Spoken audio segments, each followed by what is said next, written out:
order at 12:01. And roll call, let's see, Commissioner Clyde Church. Here. Commissioner Shattuck McNally. I don't see Commissioner Shattuck McNally. She might join later. We'll keep an eye out. Kirk Will did email me that he might be late or unable to join today. Brett Wolk. Hello. Hello. John Ring. Hi, John. Hello. Katie McGrath Novak. Here. Hi, Katie. Selwyn White Skunk. Do we have Selwyn on? Doesn't look like it. Julie Stencil. Okay. Courtney, do we have a quorum?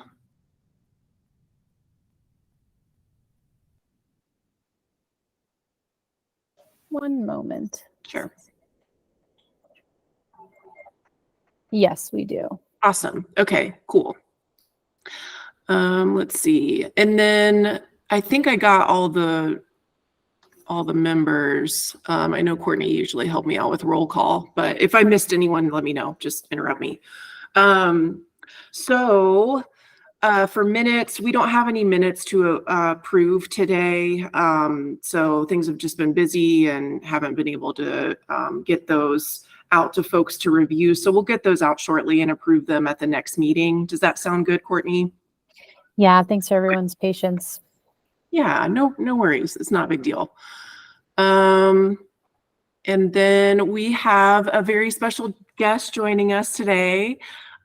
So we want to make sure we allow time for the presentation. So Brett, I'll turn it over to you just for a general update on the Forest Tracker and maybe just some background and information for folks on the subcommittee to prepare for the presentation and kind of get their minds thinking about how it relates to the work that we're all doing. So I'll turn it over to you, Brett.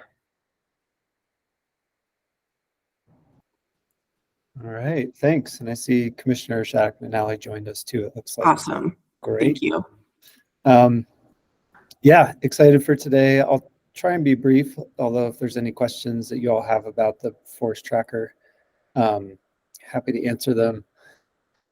So we have sort of launched a call for data for our Forest Tracker to compile all of the forest management activities that are happening across all lands in Colorado. Again, with a lot of the federal data on management of federal lands, we can download those from their internal federal databases that are publicly available. But this call is really for all of the state and non-federal private lands, other land ownerships, tribal lands, things like that, that aren't in federal databases. So that's what we're sort of doing right now. And the initial call for data, we were hoping to close it before Thanksgiving. We've had 17 different organizations that have submitted data so far. And they've used a mix of sending us a geodatabase. We have a form where you can actually draw individual polygons and submit the information if you don't have a lot of GIS experience, or just email and other ways of sending us data. So we provided lots of options. It's good to see people are using all those options or getting different kinds of data to make sure we get it from different people.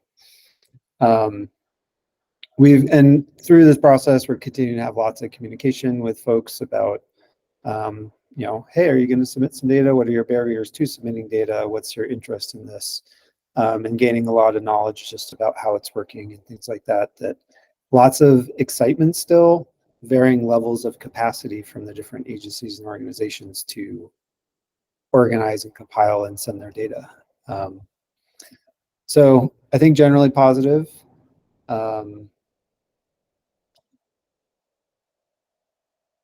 Yeah, I think one ask that I have from the council is to keep considering how the council, and I think after this call and our call with the Utah WRI from last month and other things, we're learning about what other states are doing, how this council wants to leverage things like the Forest Tracker to help, you know, inform future policy and investments from this legislature and governor, because that's our mission. So I think as you're learning more, I don't know if it looks like an official like letter to say we will use the data in some way. I don't think we're ready to tie the council to using it in any particular way. So a letter might be tricky. But something that we might be able to use as a hook to have people recognize the importance and value of them contributing data. So I'm also interested to hear Alan's perspective and how they're approaching that in California too. So that's kind of the update on the forest tracker and sort of where it's at right now. We're still getting enough data that we're hoping to be able to move forward with it this spring. It will take a lot more individual outreach to individual people. So we've developed more strategies, and State Forest Service can speak up more on this, but leveraging their networks more because they have field offices and people all over the state on the ground in connection, pushing messages out about the importance, how to submit any kind of technical support to remove some of those barriers, things like that. So going out through their channels of communication through their 4 areas in the state and the science and data people and field offices and stuff like that. As well as CFRI helping as well with our networks and just calling people, asking for their data. That's kind of where we're at. So any questions on the forest tracker? And then I'll kind of introduce Alan and we'll hear from him. Go ahead, Clyde. Yeah, just wondering, are you getting response back from private landowners that have federal and state grants? Is that where most of the contact work needs to go, or? No, I think we're trying to go a little bit more. So a lot of those federal and state grants are captured by the State Forest Service or the federal databases, right? And so our goal is not to go homeowner by homeowner and collect data. Good. It's more, you know, so in your area of the woods, you know, trying to get data from Wildfire Adaptive Partnership and things like that that have compiled all of those individual private landowner grants. Thank you. Yeah. Any other questions for Brett? Katie. I was just curious, Brett and the others who were on our branching out call, did you see much response as a result of branching out with getting collaboratives to submit their data? Yeah, thanks for speaking up, Katie, because I didn't recognize how helpful and important you have been in the Forest Network in helping with our outreach strategy. So organize the webinar, but then also we work together to update your contact list of all the collaboratives across the state. And that's how we're trying to send out emails and reach people is Katie has a list of all the Forest Collaborative partners across the state. So that's a direct contact and a direct way to go about that. So thanks, Katie, for you and your network and all the help. Yeah, I've heard some feedback from the webinar. I've been able to share it with some people, which has been a useful resource. I don't know how much that moved the needle versus sending people emails or not. I think it'd be good maybe also we have the other sort of forest tracker kind of core team on here with the State Forest Service and CFRI. Maybe if you could take a second, introduce yourself, Nick, Rebecca, Stephanie, Amanda, I see you're on here if you want to say hi. Just introduce yourself real quick and share any insights or thoughts you've had about as we're developing the forest tracker and how it's going. Yeah. What we could get from the Forest Health Council, how they could help us. Yeah, so hey everybody, my name is Nick Kotlinski. I'm the Geospatial Data and Analysis Program Manager at Colorado State Forest Service. Katie, the webinar was not, I don't think as well as attended as we had hoped, but it gave us some great contacts. We did get some data sets directly because of that webinar, so that was super positive. And then I think that's where we had the most people using the different submission methods while they were going through the webinar. And then, as Brett said, he reconfigured your list and we broke it out by our State Forest Service areas and sent that to our supervisory science and data foresters in those areas to basically ask them to do more targeted outreach for those collaboratives and those groups. And we have a follow-up meeting. We have our monthly collaboration call with those folks tomorrow. So I'll get a sense of how many people they've been able to reach out to. And I know that some foresters have been great and kind of just going out and doing presentations on their own, even without my prompting, because they knew about the webinar and they knew about the project. But then, we're getting kind of the feedback from folks that we don't have the capacity to do it right now because of competing deadlines, or we don't have technical staff, which, we are trying to support folks in that way with the Survey 123 submission, where you can just draw a polygon, or basically saying just email us and we will walk you through it. But I think that still is a time commitment that's tough to get people to commit to right now for our first year. Hopefully maybe year 2, people will get even more excited with the products that we do release and folks seeing that their name isn't in there. But yeah, I think just, I don't know what would be helpful for this group to kind of help us continue doing outreach. We have a list of who's contributed already and a list of folks who we want to reach out to, and it's just time and capacity to get all those names and also wrangle their data in a pretty short amount of time. I'll stop talking. Cool. I'm Rebecca. I'm with Colorado State Forest Service. I'm a GIS specialist.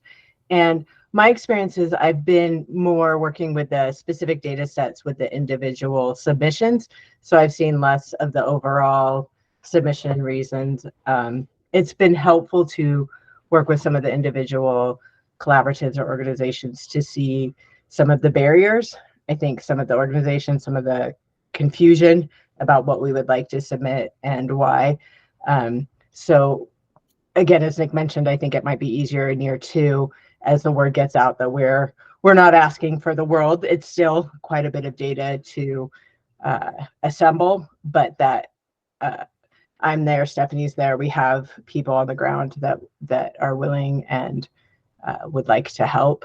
So if we can connect, then we can provide a significant amount of support.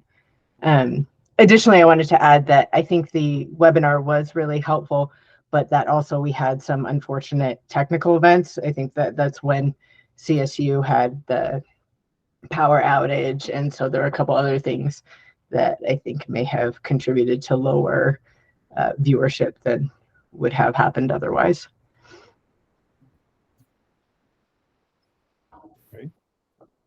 Hi, and I'm Stephanie Mueller. I'm a spatial analyst at CFRI. I'm more working at the federal data as this project. So we can download facts, we can download the BLM data now.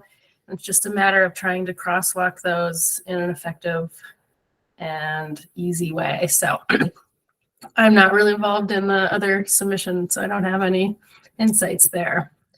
But federal data is a lot to work with by itself. So.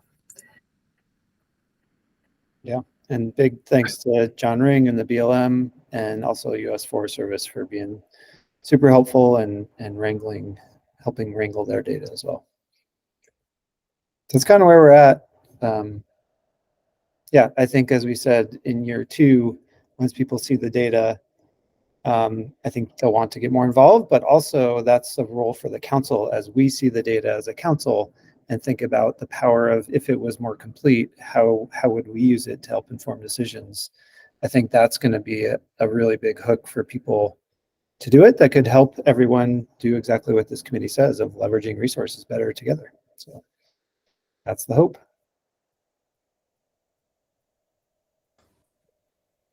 Oh, go ahead, Katie. I was just wondering, as far as like writing a letter, I agree. I feel like maybe there's not a super solid thing we could write a letter about, but I do wonder if we could just put out like we're really excited about this statement, and or if there's a way to incorporate this into the forest resilience planning guide planning process. That seems like a concrete thing that we could say, like, we're going to reference this for XYZ purposes. Mm-hmm. Because I agree. I think people are really excited about the Forest Health Council, and getting that stamp on there could maybe give it a little boost. I think just having a tangible place where we say this data will be used to inform decisions, and really to get you the right, in order to know if we, the more we know about the work that you're doing on the ground and how that's interacting with wildfires or other things, other data in that area, the more that we know, the more that the state and other people will be able to get you the right resources to do the right kind of work. It's not about like choosing one or the other. It's different people need different kinds of resources, but we need more data to know how to leverage the right resources in the right way. So that's saying something along those lines, but yeah, I appreciate that, Katie. Yeah, I think hopefully there'll be, I can work with Courtney, Brett, and include you on those conversations. But I think we're having a meeting in January, the whole Forest Health Council. So it would be good to maybe just talk about that, just have some time on the agenda to talk about either doing a letter or the council showing our support. But just having that discussion with the council. I think for the legislative committee too, it would be beneficial, for just showcasing the accomplishments in the state. So I think that, yeah, it's definitely worth a discussion. So I'll work with Courtney on hopefully getting some time on the agenda. Does that sound good for the January Forest Council meeting? Yeah, I think that sounds good. And I think actually maybe that's a good transition to Alan. Yeah. To hear about the California treatment dashboard and how they're using it to inform decisions on California programs. Awesome. Well, Alan, welcome, and thank you so much for joining today and offering your time and just expertise and knowledge in this area of tracking these projects and accomplishments. And so I don't want to waste any more time. So I'll turn it over to you if you're able to share your screen and then, yeah, however you want to manage the presentation. If you want it to be more interactive, let us know. If you want to hold questions till the end, we can do that too, but just want to make it the best for you. So just let us know. Okay, great. Can you hear me? Yep. All right, good. Google Meet is not my native teleconferencing platform, so you'll have to bear with me a little bit here. Totally. You're doing great. Yeah, I get the Google Meet issue. Yeah, we have the same with Denver Water, so. Yeah. Yeah, so welcome. Thanks for having me. So I'm going to talk to you about California's efforts to do treatment tracking. It's exciting to hear your progress, and a lot of the conversation that I was just listening to you have sounded similar to conversations and efforts that we've had in California.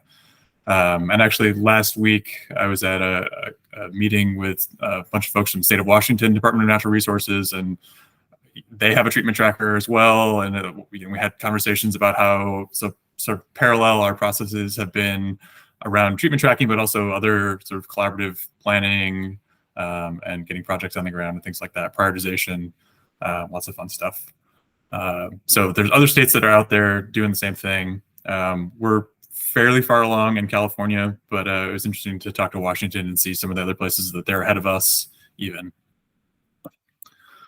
So I'm here in a couple of capacities. One is I'm Assistant Deputy Director for Climate and Energy at CAL FIRE, and I oversee lots of grant programs, just sort of depending on the level of funding we have, like $100 to $200 million a year of grants for forest health, tribal wildfire resilience, reforestation, business and workforce development, those programs. And then I'm also a member, and have been a member for a while, of California's Wildfire and Forest Resilience Task Force. I lead a work group there that's just focused on science and data and other things like that. The task force as a whole dates back to 2021, but this is kind of like our third iteration of a task force in California, dating back to around 2015 when we had a really big spike in tree mortality caused by drought in the Sierra Nevada. So the original iteration of the task force was just focused on tree mortality, and then it got into forest management was the next version, and now we're in wildfire and forest resilience. The task force is co-chaired by the state Secretary of Natural Resources and the regional forester for Region 5, which covers all of California and Hawaii. And it has some membership from different state agencies, local governments, and tribes as well. The task force is really focusing on implementing this Wildfire First Resilience Action Plan, which is very similar to the federal wildfire strategy that just got released. We kind of think we're maybe a forerunner. There are about 100 different actions in our action plan, which is pretty comprehensive, from things that you could do on the community level to science and data things to landscape processes and things like that. High level, we have a couple of goals that actually go back to an MOU, shared stewardship agreement with the Forest Service several years ago, that the state is trying to reach a goal of treating 500,000 acres per year by 2025. And that would be matched by the Forest Service treating 500,000 acres on their lands by 2025, and some extra acres thrown in from Department of Interior entities like the BLM and the Park Service. If you want to go know more about the task force in general, what we do, wildfiretaskforce.org is our website that we use. You can look at the treatment tracker and other things like that we have there. Lots of other resources available for you there. Specifically with treatment tracking, we had a few goals. Assemble federal, state, local, private data to support transparency. There's a lot of funding from the state of California and other folks that are going into these efforts. We want people to be able to see, where all that funding is going. We want to be able to facilitate planning and support fire suppression operations.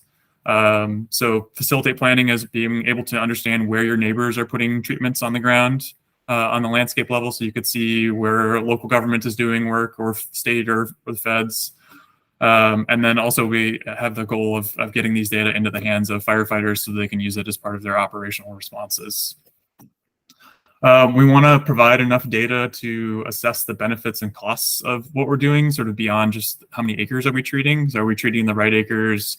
What kind of environmental impacts are we having on watersheds, on biodiversity, on carbon, other things like that. And then, of course, we want to be able to track progress towards that 1 million acres, the 500,000 from state and 500,000 from the feds as well. And this treatment tracking sort of fits into an ecosystem of different science and data products that the task force is developing. So the data from the treatment tracking system feeds into a few different spots. One is these regional resource kits.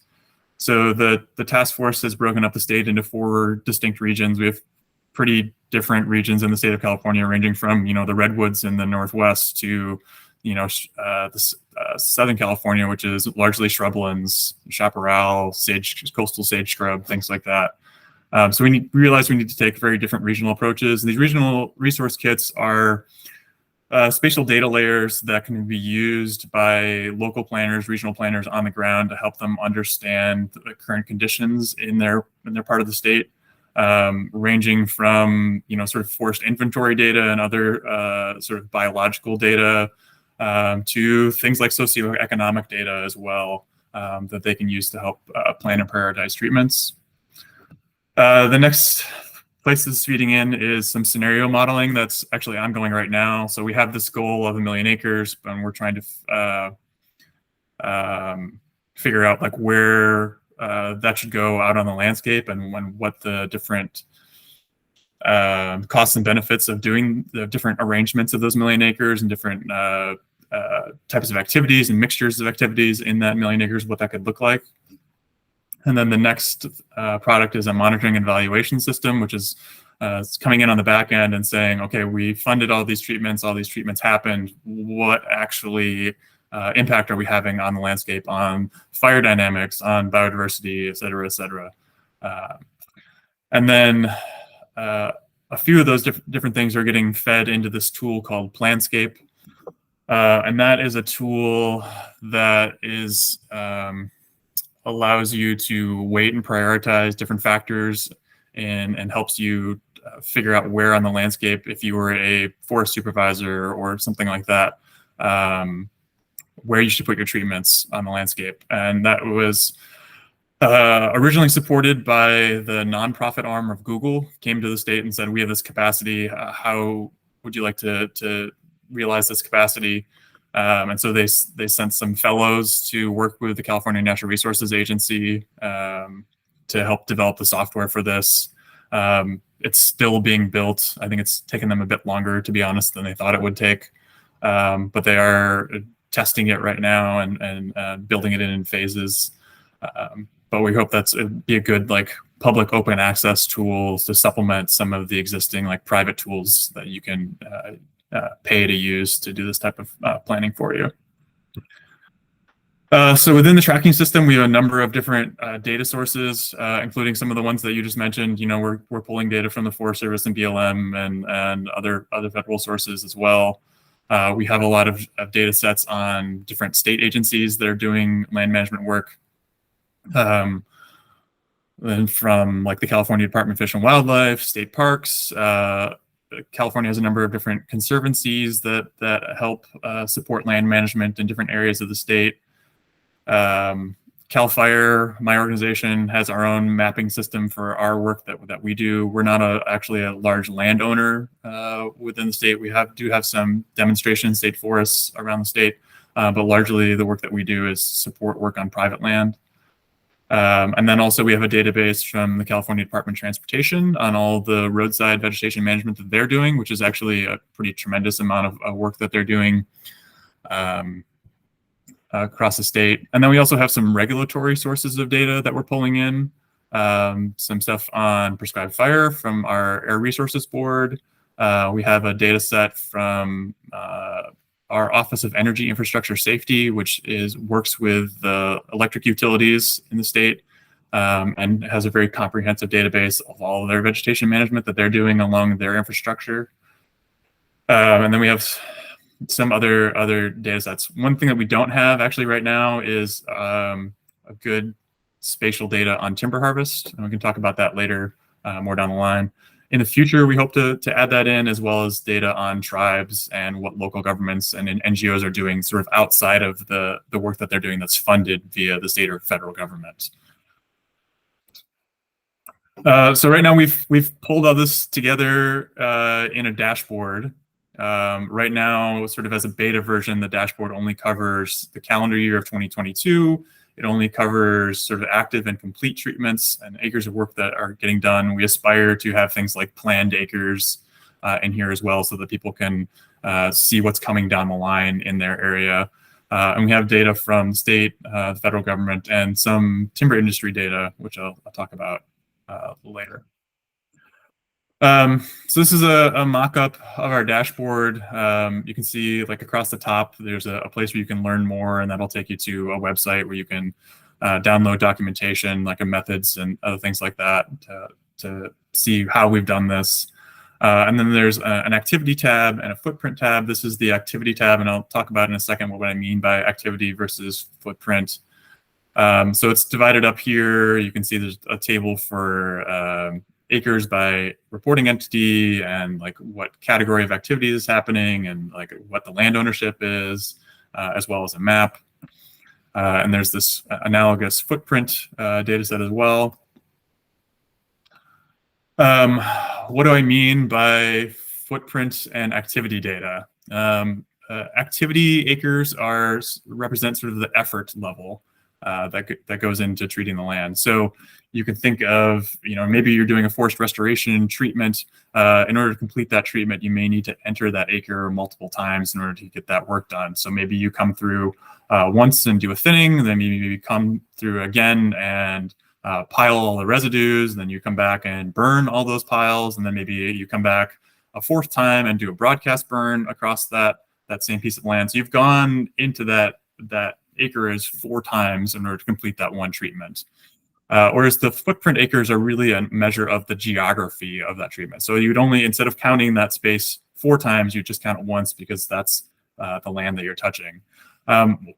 In our discussions about this, we've decided that like both of these things are really important to communicate. The agencies that are doing the land management work really want people to understand how much work that they're doing on the landscape and the human resources that it takes to do that, the fiscal resources that it takes to do all that stuff, and just the time and the effort that, you know, they do need to go to these pieces of land 4 times, sometimes, or 3 times, or whatever, to get the work done. But then also we hear very clearly from public and other stakeholders that they really just want to know what does the geography that is actually being treated on the landscape. And they don't want to hear that you had to go to that land 4 times. They just want to know that that is the space that you did work. I have a couple of examples of like how this might work, like hypothetically. So maybe you have this red area here where it's a 70-acre treatment area. Maybe in the first year, you've only done 40 acres of work. You masticated that. There's another planned 30 acres that maybe just is going to happen in the next year or the next fiscal year. So here the activity is 40 acres and the footprint is 40 acres because you only actually touched 40 acres in that particular year. And you only did 40 acres of work. Whereas in the sort of yellow or gold unit, that's 200 acres total. You went once and thinned it, and then you came back and did a broadcast burn. So the activity there is 400 acres and the footprint is only 200 acres. I think I already talked about this for the most part, but I will point out that you can also, across the top here, there are different filters. So you could filter by federal work, or you could filter by state work or private. You can filter it by the different region of the task force or county or land ownership. Eventually you'd be able to filter by which year things happened in. Year has been an incredibly minor but very big sticking point in terms of how this work is communicated. The state of California has a different fiscal year than the federal fiscal year. And so state agencies, you know, came into this conversation saying our data are complete as of the end of the fiscal year. And the federal government also came into the conversation saying, well, our data are complete as of the end of the fiscal year, and we're sort of uncomfortable sharing data before the end of that. Which puts us, you know, in an awkward spot because, you know, when do we release our data? When do we, what do we show the public? Eventually, we knocked a bunch of heads together and came up with calendar year that made everyone equally unhappy. But I think that's also the best way, the most clear way to communicate it to the public as well, because they don't necessarily know what the federal fiscal year is or the state fiscal year. Let's see if this will work. This is a little live movie I had. So all these dashboard features are interactive. It's not just static. You can click on the different parts of the dashboard and it'll rearrange the data. So you can click on mechanical and hand fuels reduction and it filters the map and the other tables. You can click on the federal data and it'll show you what mix of things the federal government is doing. You can stack these filters on together. So it'll do CAL FIRE, prescribed fire, and you can see how that is shaking out across the landscape in different ways. You can expand these map panels to make them bigger or smaller, make them full screen.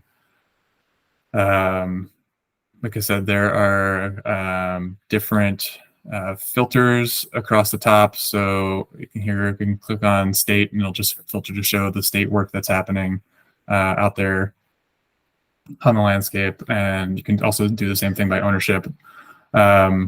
There are some additional map layers that you can turn on and off in the background to see land ownership or congressional district or legislative district, so that people can understand what's happening in their part of the state or overlaying it with their particular area of interest.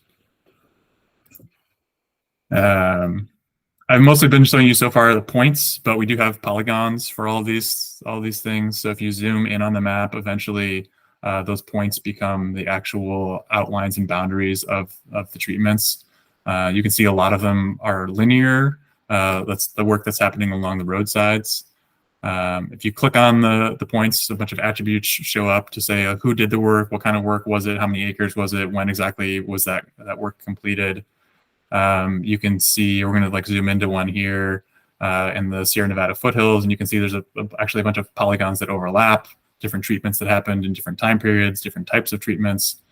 This was like mastication, and then there's a broadcast burn here and some chipping, all these things sort of overlapping in space within this one treatment area.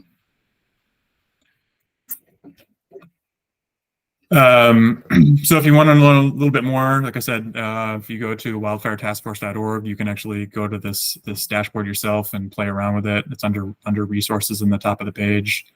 Also, there is some supporting documentation that shows our work, how we crosswalked from the Forest Service system to the CAL FIRE system to the Caltrans system and all the other data sets that we have. Our methods for doing this data processing, you can download the data as a geodatabase. If you want to analyze it and do whatever stuff that you want yourself, you can do that.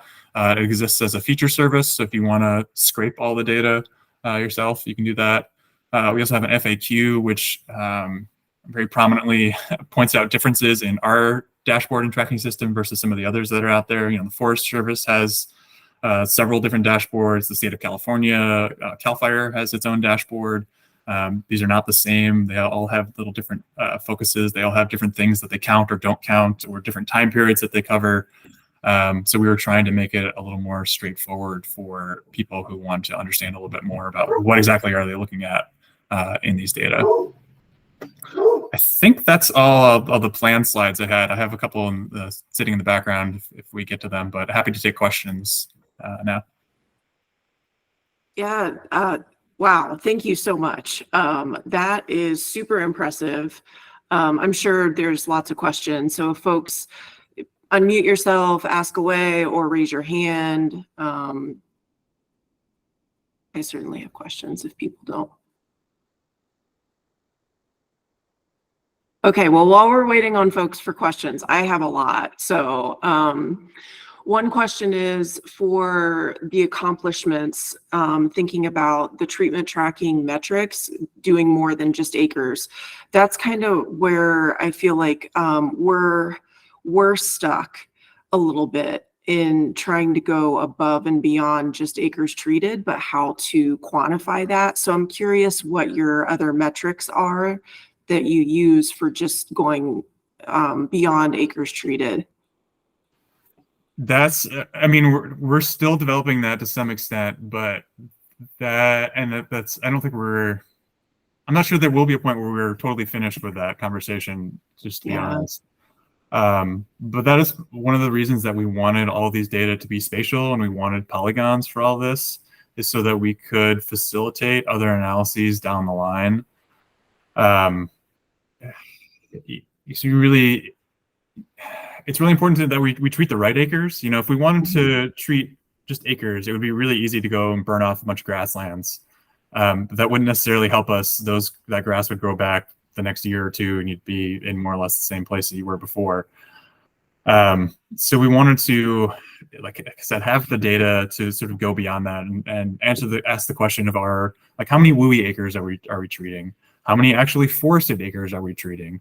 Are we treating acres in the right parts of the state? In Southern California, they're kind of uninterested in acres because that's not what they need there. They exist in an environment where they've had too much fire relative to historical norms in those types of ecosystems. And so it doesn't make sense to go do a bunch of thinning or mastication in the chaparral and those systems. What they're really concerned about is maybe some strategic fuel breaks, ignition prevention, home hardening, other things like that. So those are the metrics that I think we're going to be focusing on, sort of outside of this data set is those types of things with more things around community protection. An element of the task force that we have is there are work groups that are developing strategy documents for a number of different key areas. And we've released strategy documents around prescribed fire, or we're just actually calling it beneficial fire because it's inclusive of cultural fire and also wildfire managed resource benefit as well. So they have their own separate target for that document. There's a reforestation strategy, there is a recreation strategy, and then forthcoming is a fire adapted community strategy as well. And I expect that will have a number of metrics associated with it. But the state is also, very focused on water. We're very focused on biodiversity. and we're very focused on carbon. And so those are all metrics that we will be tracking, both sort of statewide and also at a finer scale. Carbon is a method that we have pretty well handled. It's an inventory. It's pretty straightforward. Air quality is also another metric that we're tracking very closely as well. And there are some methods to get around emissions fairly easily, or potential emissions from fire. Economic benefits is another thing that we're tracking. There was this document put together through one of our forest collaboratives in California called the Tahoe Central Sierra Initiative. And they put together, trying to figure out the best word, sort of an assessment tool that's called the Pillars of Resilience, that tracks a number of these different metrics. And so there's these sort of high-level pillars that are all supported by a number of metrics that go into them. And these do include things like biodiversity, air quality, carbon, economic benefits, wildfire resilience, and so on and so forth. And so data to address those are supported in the regional resource kits that I mentioned before. They're supported in the Planscape tool, and they're going to be to the extent possible quantified in the scenario modeling that we're doing as well. Okay, thank you. Yeah, especially with water, I'm continually trying to think about how to showcase the benefits to water. For Denver Water, we've used really it's sediment, like preventing sediment to reservoirs that's taking up, valuable storage capacity and or impacting water treatment. And so there's costs associated with that. So that's kind of where my mind's at when trying to track accomplishments for water, but it's been tough. So I'll definitely check out I made a note, the Pillars of Resilience. Is that right? Okay. Yep. Yeah, thank you. Any other questions?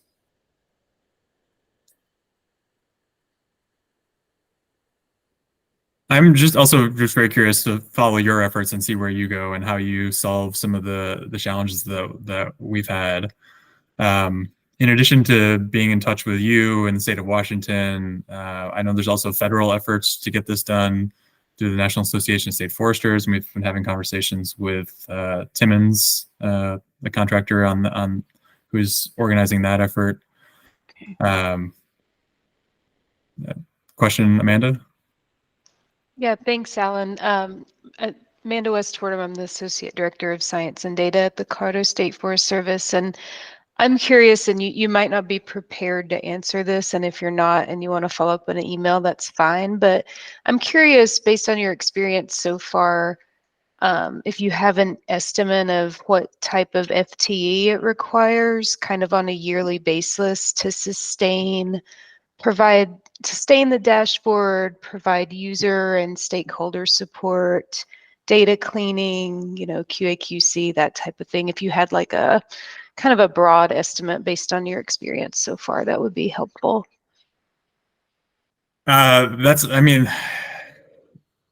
There are different ways to answer that. So a lot of the work that we've been doing so far has been supported by a contract to a third-party group that's so like handling all the GIS processing for us and doing the computer coding and stuff like that to process the data. They develop Python scripts to pull the data from the Forest Service and other sources into a unified database and crosswalk that all. We also have kind of layers of tracking that are happening. So we have this task force system that pulls in state and federal and private data. CAL FIRE, we've had our own database for a number of years, not as long as the Forest Service has been doing that. So we have our own internal staff to do that. What hadn't existed until about a year ago is treatment tracking for other state agencies that are involved in land management, including state parks and Department of Fish and Wildlife, which I think manage each around 1 million acres of land within the state. And then there's all that other long list of conservancies and other departments that have a land management role in California as well. And those organizations have different levels of sophistication. You know, state parks and Department of Fish and Wildlife are complex organizations with thousands of employees that have GIS staff. Some of the conservancies have literally 3 people. They have an executive director, an admin person, and an environmental scientist. So they don't have a GIS shop. So we, like you were saying earlier in the call before I started, had to build a system, a front end for them to put in their data where they could draw a polygon and attribute it and provide data to us in a way that matched our scheme. So we had like one FTE who was building that system. We had the contractor who's doing all the data wrangling. We had, you know, my time and a couple of others sort of working part-time, and I wasn't full-time on this, but I was you know, writing point and herding cats and things like that, and handling all the political issues, which were, I think, harder than the technical issues, and getting this resolved. And then, you know, sort of layered within that are GIS staff at the various agencies. So I couldn't give you a like comprehensive number of how many people are involved in this effort overall. Our contractor has varying numbers of people involved. There's one person full-time that they have on this, and they get help as needed from a couple of other people. We're trying to figure out how to staff this to sustain the system going forward. We've made it basically an essential system because we have so many other products that are going to rely on it, and it's our tool for transparency and tracking progress towards these very politically important goals in the state. And now we need to figure out like what are the permanent staff resources that we need to sustain it. And we're thinking probably at least 5. Just sort of at the interagency level, you know, sort of apart from what additional staff might be needed in those smaller, you know, agencies that are feeding data into the system. Great, thank you. Yeah, those are all challenges we're certainly familiar with, so I really appreciate that perspective. Thank you. Other questions for Alan? Yes, Katie.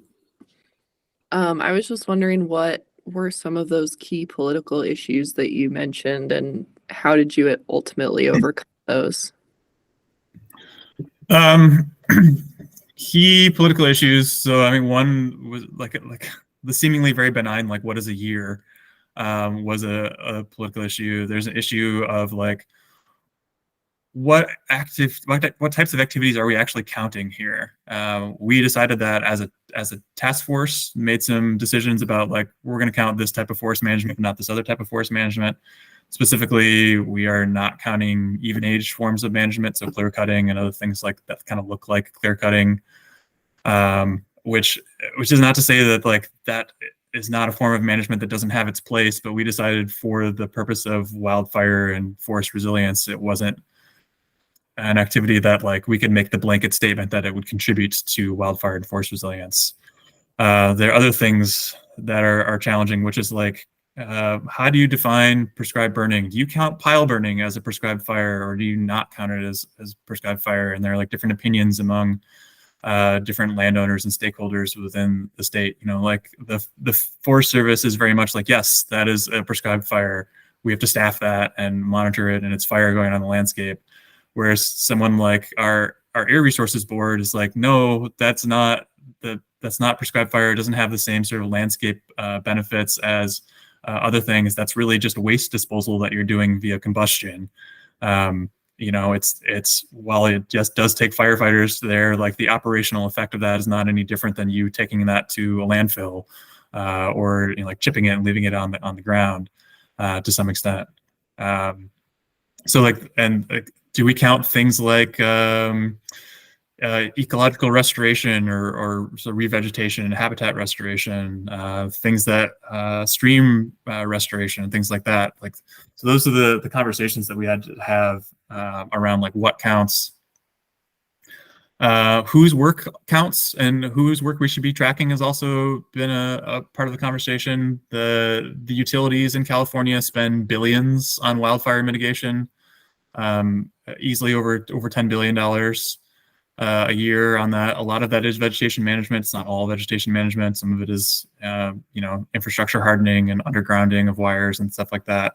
But they have a very extensive database. But what they give us is actually individual trees that they've trimmed, individual like power line poles that they've brushed around and things like that. So it's millions of data points, but it's not in acres. And it's kind of hard to integrate into your planning. So ultimately we decided like that wasn't going to be counted towards our goals. We still have those data and we'll be sharing those data so people can use them for planning and environmental assessment. But in terms of like, does it count as an acre treated towards our state goals? Ultimately, we decided that no, it didn't. A thing that we haven't really resolved yet is what we're going to do with tribal data.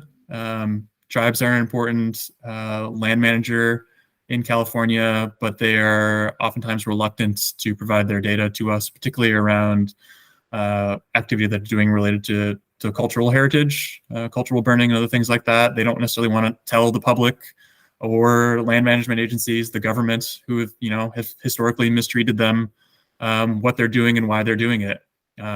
So we haven't really resolved that question yet, but that I think will be something that we do have to solve as we pull their data into the system. So those have been some of the political issues that we've had to deal with. It's mostly like what you count and then how you count it, and even do we track progress towards our goal in the activity that we're doing or the geography of what we're doing? Ultimately, where we landed was the geography, because we felt like that was more consistent with the stakeholder and public expectation for what we're doing. That they didn't necessarily care how many times we had to go to an acre. They just wanted to know how many acres we touched. But that was something that we had to decide because that wasn't defined when that goal was outlined. The goal just said do 1 million acres a year. It didn't say what was going to be included in that or how you were going to count towards that or anything like that. So that's been a point of discussion as well with the state and the federal government. Clyde? Yeah, I was just wondering how you handled tracking home hardening in the WUI. That's a thing that we haven't gotten to yet. We do have some data on that. It's not displayed on the dashboard. We don't have it comprehensively tracked yet. And I think that's going to be something that is challenging because there can be privacy issues around that. People don't necessarily want to reveal that information. Privacy information has been somewhat of a concern so far. Like we tried to get data from the NRCS, but they, under statute, can't share their data in a public way. They can't reveal which landowners they're working with. It's in the Farm Bill. So it's possible we'll be able to sign an agreement with them to have their data sort of on a confidential basis, but then we wouldn't be able to distribute it and really share it. And so it's not been really a priority for us to get that worked out. But yeah, home hardening is certainly going to be a challenge for us going forward, as well as defensible space. The state, CAL FIRE, is responsible for defensible space inspections in a large part of the state. Those areas of the state not under federal control or local jurisdiction. And there is tracking of that in a separate database. But we would have to, I think really hard about the extent to which we would want to make that public and what the trade-offs would be. Thank you. Now, if you solve that question, I'd love to hear how you do it too. Too many polygons to track. Yeah. Brett, any thoughts, especially around or questions just around how to motivate people to provide the data? No, I think we had some good ideas earlier. I'm curious, Alan, your perspective. It seems similar. There's some that are accessible to you and some you have to really work to get. I'll just share, we've had similar experiences even within the various state agencies, that some state agencies in Colorado and Nick has led this effort for us at the State Forest Service, just send data right over, and others are like, we don't have polygons for anything we've ever done, and so yeah, I don't know how. One other thing is we're trying to get data. We were hoping from like the year 2000 forward, and I noticed on the California dashboard right now you only have, I think, the last 1 year of data in there. So I assume your hope is to eventually add more data beyond that, passing the record, but Yeah. there's all these other complexities about when you're asking people for data, how much and where and what. Yeah, it's really hard to go back in time because people don't have the resources, the capacity to do it. They probably don't have the information. A lot of the work that gets done in California gets done through grants, and if you didn't write that type of reporting into your grant agreements when you signed the grant agreement, then it's really hard to go back to that grantee and say, "Oh, we need this additional thing for you." It's going to cost that grantee some staff resource time to be able to pull that information together, and so that may not be within the bounds. So we actually have some data gaps on the state side that are related to that, where, we've created this reporting system and, it's been built over the last year and a half or so. But the grants that existed prior to that, we just don't have any information. We don't really have an expectation that we're going to get that.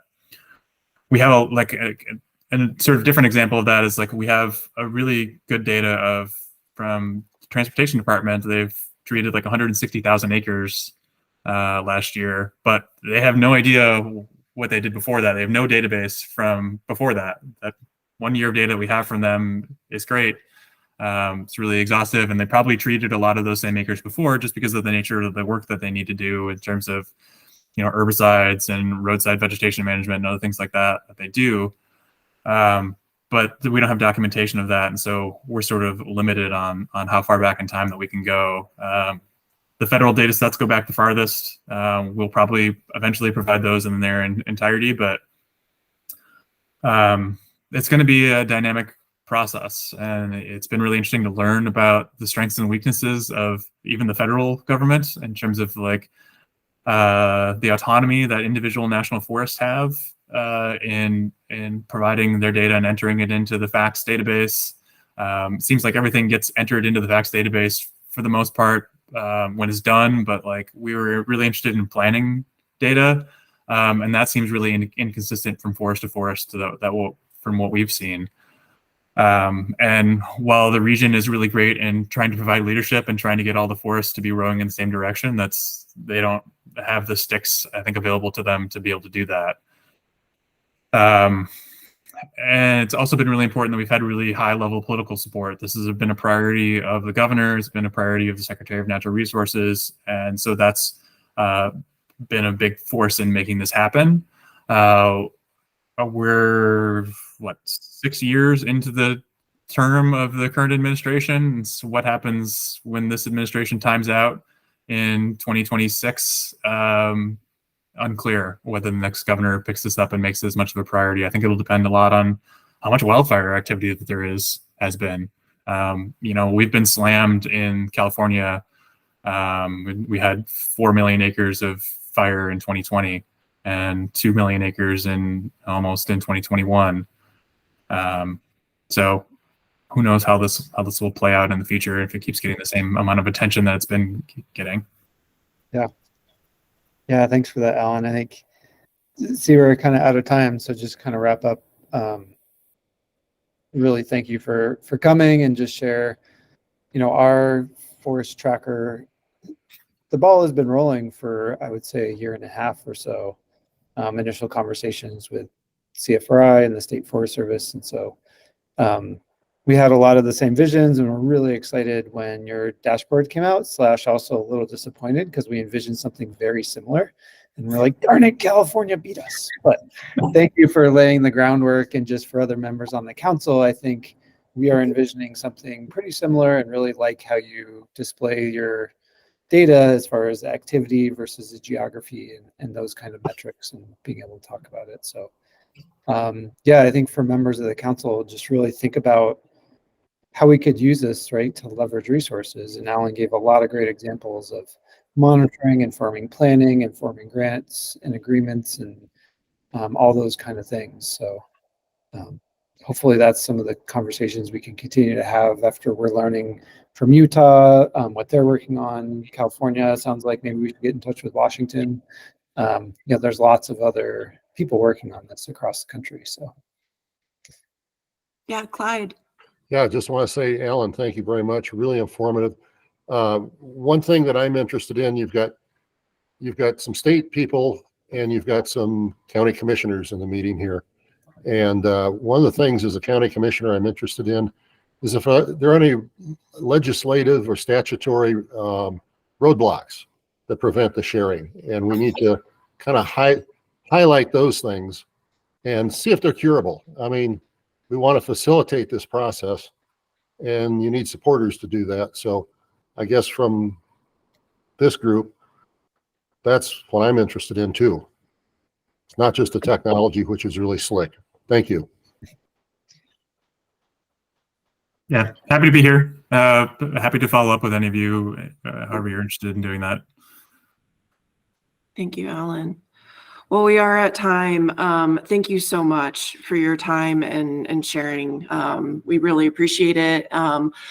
I'll be reaching out in the meantime, maybe to get a copy of your presentation if you're willing to share that, but I'll coordinate offline. Sure. And then Brett, I'll work with Courtney, hopefully to get some time on the upcoming January Forest Health Council meeting to discuss our forest tracker and how we can support that. So, well, thank you all so much, and happy holidays if I don't talk to you before then. Otherwise, I'll see you in January for our next committee meeting. I believe it's January 8th for the subcommittee for this committee, and then we have the Forest Health Council meeting in January as well. So thanks all. Have a good one. Thank you. thanks.